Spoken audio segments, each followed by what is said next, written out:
दोस्तों, Indian premiere league 2025 का जो मैच खेला जाएगा 24 मई को शाम को 7:30 बजे।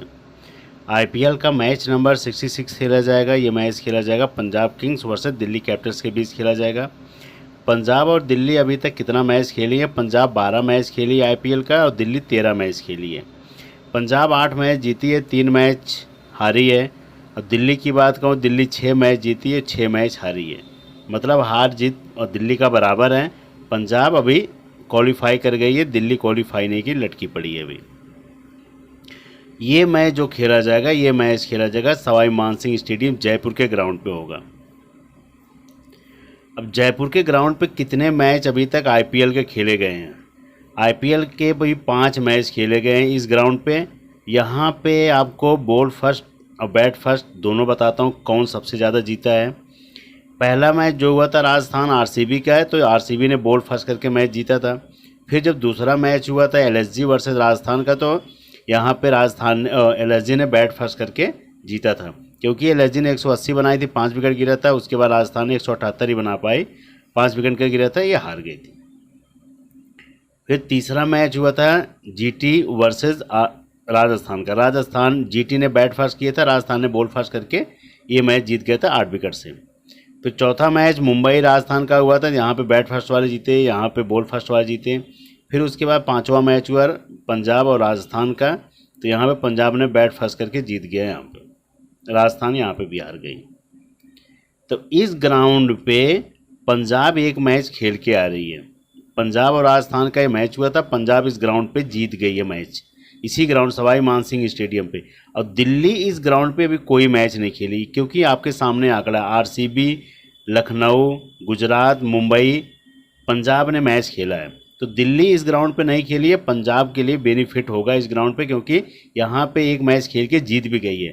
तो पंजाब के कौन से प्लेयर हैं जिन्होंने इस ग्राउंड पे सवाई मानसिंह स्टेडियम सबसे बेस्ट रन बनाया, तो आंकड़ों के साथ आपको एक एक प्लेयर का दिखाऊंगा। तो पंजाब इस ग्राउंड पे एक मैच खेली है, मैंने पहले मेंशन कर दिया हूँ।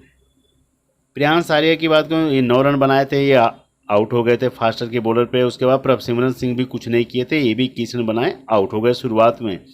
फिर उसके बाद मिचेल ओवन की लेके आया गया था फर्स्ट डाउन, तो ये भी कुछ नहीं, जीरो पे खाता नहीं खोल पाए। पहला मैच खेले थे, जीरो पे आउट हो गए। फिर रन बनाना यहाँ से शुरू हुआ, यहाँ बदेड़ा से 70 रन की पारी खेले। उसके बाद फिर गए श्रेयस अय्यर, 30 रन की पारी खेले, ये भी आउट हो गए। उसके बाद फिर शशांक सिंह ने 59 रन बनाया था। उसके बाद उमर जई 21 रन, 2 विकेट ले गए थे। तो इस ग्राउंड पे अगर कितने प्लेयर रन मारे थे, एक प्रभसिमरन सिंह ने थोड़ा सा रन मारा था 21 रन। उसके बाद सबसे बेस्ट खेले थे नेहा बदेड़ा, उसके बाद फिर शशांक सिंह, उसके बाद तीसरे प्लेयर जो थे उमर जई, फिर चौथे में नंबर आएगा श्रेयस अय्यर का, पाँचवें में नंबर आएगा प्रभसिमरन सिंह का। तो ये जो 4 प्लेयर हैं सबसे टॉप के हैं, लेकिन प्रभसिमरन सिंह, प्रियांश आर्या बहुत ज़बरदस्त प्लेयर हैं। इनके पंजाब के दोनों ओपनर बहुत खतरनाक हैं, अगर ये चल जाते हैं तो समझ लेना कि फिर कहर मचा देंगे। नहीं चले वो अलग चीज़ है, लेकिन जो इस ग्राउंड पे चले हैं तो उनके बारे में आपको बता दिया हूँ। अब इस ग्राउंड पे अर्शदीप सिंह को कोई विकेट नहीं मिला था, मार्कस जॉनसन को 2 विकेट मिला था। उसके बाद बरेंद्र को 0, इनको कोई विकेट नहीं मिला था। हरप्रीत बराड़ स्पिनर थे, इनको 3 विकेट मिला था। चहल को 0 विकेट मिला था। चहल ने प्रेशर डाला, हरप्रीत बराड़ विकेट ले गए। तो ये हमेशा होता है, बड़े बॉलर जो होता है प्रेशर बनाते हैं, छोटे बॉलर आके यहाँ पे विकेट निकाल देते हैं। ये रिकॉर्ड है। यहाँ पे बराड़ पे कम परसेंटेज वाले गए होंगे, चहल पे ज़्यादा गए होंगे, तो चहल को विकेट नहीं मिली, बराड़ को विकेट मिल गई। उसके बाद अर्शदीप सिंह पे बहुत ज़्यादा परसेंटेज वाले गए होंगे, मार्कस जॉनसन पे कम गए होंगे, तो मार्कस जॉनसन को 2 विकेट मिला। तो ये 5 विकेट यही दोनों लेके गए थे, और एक उमर जई ले गए थे। उमर जई की भी परसेंटेज कम रही होगी, 2 विकेट उमर जई और 21 रन मारे, ज़बरदस्त 2 विकेट का पॉइंट, उसके बाद 21 रन का पॉइंट। तो केवल 3 बॉलर को विकेट मिला था, एक हरप्रीत बराड़ को, मार्कस जॉनसन को, उमर जई को। अगर आपको लगेगा यही तीनों फिर ले जाएंगे तो आप इनको तीनों को लेके चल सकते हो। अगर लगेगा इनको तीनों को मिलेगा नहीं, अर्शदीप सिंह को उसके बाद चहल को मिलेगा, तो अर्शदीप सिंह चहल को लेके चल सकते हो। एक में आपको लेके चलना होगा मार्कस जॉनसन, क्योंकि ये बैटिंग भी करते हैं। और उसके बाद जो पंजाब के बेंच पे बैठे हुए हैं, मार्कस स्टोनिस हैं, जोश इंग्लिश हैं, यश ठाकुर हैं, उसके बाद परवीन दुबे हैं। ये 4 प्लेयर हैं जो टॉप की पिक वाले प्लेयर हैं, जो जिनको मौका मिला भी, एक एक मैच, दो दो मैच को किसी किसी में मौका मिला। तो ये सब प्लेयर जिनके खेलने के चांस बन सकते हैं अगर मौका मिल सकता है, तो इसलिए आपको मैंने इनको बता दिया। वैसे बेंच पे तो बहुत सारे प्लेयर हैं, लेकिन इनको मौका मिलेगा तो 100% इन्हीं में से किसी को मिलेगा, नहीं तो नहीं किसी को मिलेगा। 8 मई 2025 का जो मैच पंजाब और दिल्ली का हुआ था आपस में, वो टेक्निकल वजह की वजह से ये मैच रद्द हो गया था। तब ये जो आपस में दोनों टीमें खेलती हैं पंजाब और दिल्ली, धर्मशाला में हुआ था। 10 ओवर का मैच, सारा मेंशन कर दिया हूँ। तो दिल्ली के सारे बॉलरों ने ताकत लगा दी, किसी को विकेट नहीं दी है। पंजाब के ये 2 प्लेयर, मैंने आपको पहले बोला था वहाँ पे कि भले आउट हो गए थे, लेकिन ये दोनों गजब की पारी खेलते हैं। प्रियांश आर्या 70 रन बनाए थे, Prabhsimran Singh 50 run not out गए थे, श्रेयस अय्यर 0 रन, क्योंकि ये आउट हो गए थे। इनको आउट किए थे कौन? टी नटराजन किए थे 70 रन पे। उसके बाद एक ही विकेट गिरा था, ये 10 ओवर में 122 रन बना दिए थे। तो इसलिए मैं कह रहा हूँ कि अगर यहाँ पे, जैसे यहाँ पे अगर इन्होंने इस ग्राउंड पे सवाई मानसिंह स्टेडियम में दोनों फ्लॉप हो गए थे, प्रियांश आर्या और प्रभसिमरन सिंह, लेकिन जब हेड टू हेड इनका मैच हुआ था धर्मशाला में, तो क्या पारी खेले थे। तो इसीलिए कह रहा हूँ कि दोनों बहुत अच्छे प्लेयर हैं। तो दोनों को आपको लेके कैप्टन वाइस कैप्टन कर सकते हो, क्योंकि दोनों का रिकॉर्ड बहुत बेहतरीन है। ये पूरा मैच हुआ नहीं था, लेकिन तब भी मैंने आपको आंकड़े बता रहा हूँ। 10 मैच हुआ था, तो आप समझ लेना 10 मैच के, क्योंकि इनके दिल्ली के जो सबसे टॉप के बॉलर है, मैंने यहाँ भी मेंशन किया हूँ। मिचेल मार्श ने बॉलिंग किया, कुछ नहीं कर पाए। चमीरा इतने बड़े बॉलर श्रीलंका के, उन्होंने इतनी कुछ नहीं कर पाया। अक्षय पटेल नहीं कर पाए। टी नटराजन को केवल एक ही विकेट मिला था, वो भी प्रियांश आर्या को लेकर। कुलदीप यादव इतने बड़े स्पिनर हैं, इनको भी कुछ नहीं मिला। तो ये चीज़ें हैं, दिल्ली के सारे बड़े बड़े टॉप के बॉलर ने बॉलिंग कर दी थी, और उसके बाद ये दोनों क्या रन बनाए थे। तो यही चीज़ है, थोड़ा सा संभल के चलना, क्योंकि वो ग्राउंड थोड़ा छोटा था। हो सकता है इस ग्राउंड पे अगर हो तो थोड़ा विकेट गिरने के चांस बन सकते हैं, लेकिन इन दोनों पे मैं कह रहा हूँ कि अगर बनाना तो कैप्टन वाइस कैप्टन के दावेदार हैं, क्योंकि ज़बरदस्त पारी खेलते हैं दोनों। अगर दिल्ली जीतती आ रही तो इनका दोनों का बहुत ज़्यादा रोल है।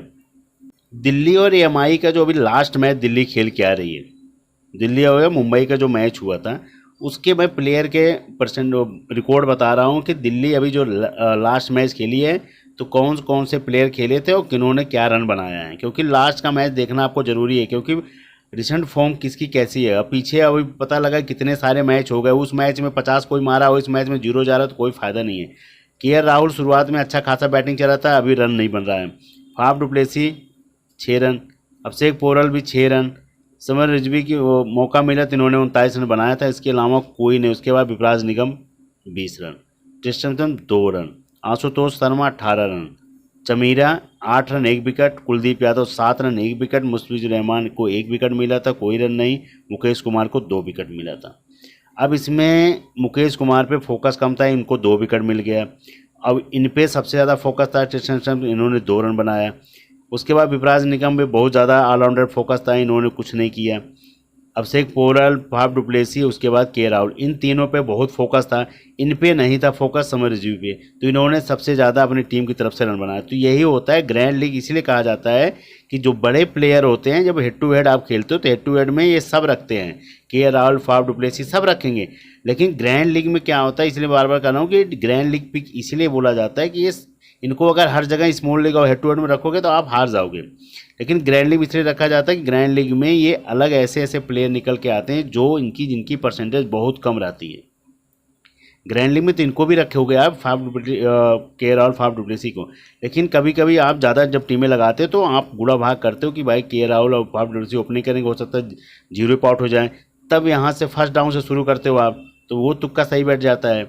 कभी कभी क्या होता है कि शुरुआत के ये रन मार के जाते हैं, फिर ये लोग फ्लॉप चले जाते हैं। कभी कभी शुरुआत के विकेट गिर जाते हैं, लास्ट वाले रन मार के जाते हैं। तो ये बहुत बार होता है। लेकिन जो आपको स्मॉल लीग और ग्रैंड लीग की टीम मिलती है, तो आपके लिए ये हेड टू हेड और स्मॉल लीग में रखेंगे, लेकिन ये सब ग्रैंड लीग की पिक रहते हैं। कभी कभी मुकेश कुमार भी केवल आपकी जीएल की पिक थे, न इनको कोई हेड टू हेड में रखा होगा, न इनको जल्दी स्मॉल लीग में रखा, क्योंकि इनकी परसेंटेज बहुत कम थी।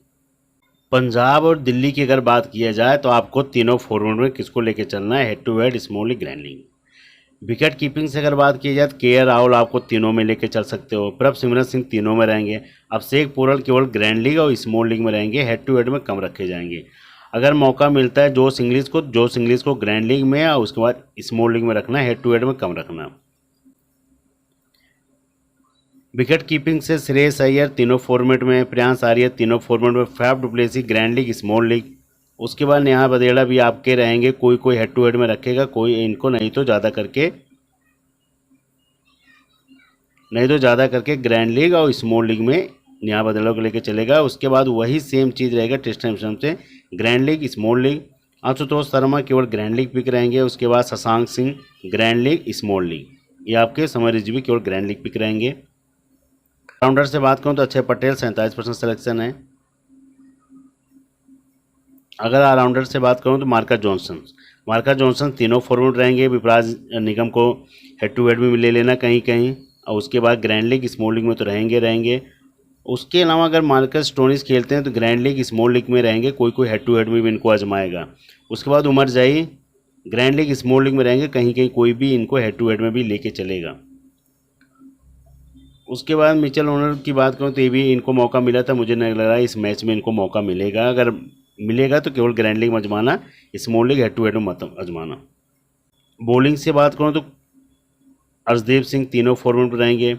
उसके बाद फिर आपको यहाँ पे चहल और कुलदीप यादव, इन दोनों को ग्रैंड लीग और स्मॉल लीग में आजमाना। उसके अलावा मुकेश कुमार केवल ग्रैंड लीग पिक रहेंगे, मुस्तफिजुर रहमान ग्रैंड लीग रहेंगे। उसके बाद जसवंत चमीरा केवल ग्रैंड लीग पिक रहेंगे, हरप्रीत बराड़ भी ग्रैंड लीग पिक रहेंगे। अब ये जो दोनों प्लेयर हैं इनको कोई हेड टू हेड में भी रखेगा, और नहीं तो ग्रैंड लीग स्मॉल लीग में दोनों रहेंगे। अब बॉलिंग से अगर बड़ी बात किया जाए तो केवल अर्शदीप सिंह को ग्रैंड लीग में और हेड टू हेड में रखेंगे। उसके अलावा बहुत ज़्यादा अगर कोई रखेगा तो मुकेश कुमार को भी हेड टू हेड में लेके चल सकता है। मुझे उसके अलावा कुछ ज़्यादा खास कोई बॉलर में दिख नहीं रहा है। पंजाब और दिल्ली की बात की जाए, दिल्ली की तरफ से केएल राहुल, फाफ डुप्लेसी, विपराज निगम, कुलदीप यादव, ये 4 प्लेयर लेके चल रहा हूँ। क्योंकि पंजाब के मैंने ज़्यादा इसलिए रखा हूँ क्योंकि पंजाब इस ग्राउंड पे सवाई मानसिंह स्टेडियम में खेली है, तो अच्छा खासा जीत के भी आ रही है। तो प्रभसिमरन सिंह, श्रेयस अय्यर, प्रियांश आर्या, मार्कस जॉनसन, उमर जाई, अर्शदीप सिंह, युजवेंद्र चहल, ये लेके चल रहा हूँ पंजाब की टीम की तरफ से। कैप्टन वाइस कैप्टन आपके सामने रहेगा श्रेयस अय्यर, उसके बाद प्रियांश आर्या, केएल राहुल, प्रभसिमरन सिंह, इन चारों को कर सकते हो। उसके बाद ऑलराउंडर में इन तीनों पे भी जा सकते हो, चाहे मार्कस जॉनसन, विपराज निगम, उसके बाद उमर जाई। लेकिन सबसे ज़्यादा captain vice captain head to head में आपको यही मिलेंगे। उसके बाद ये भी मिलेंगे, ये भी मिल जाएंगे, लेकिन अभी ये चारों सबसे ज़्यादा रहेंगे।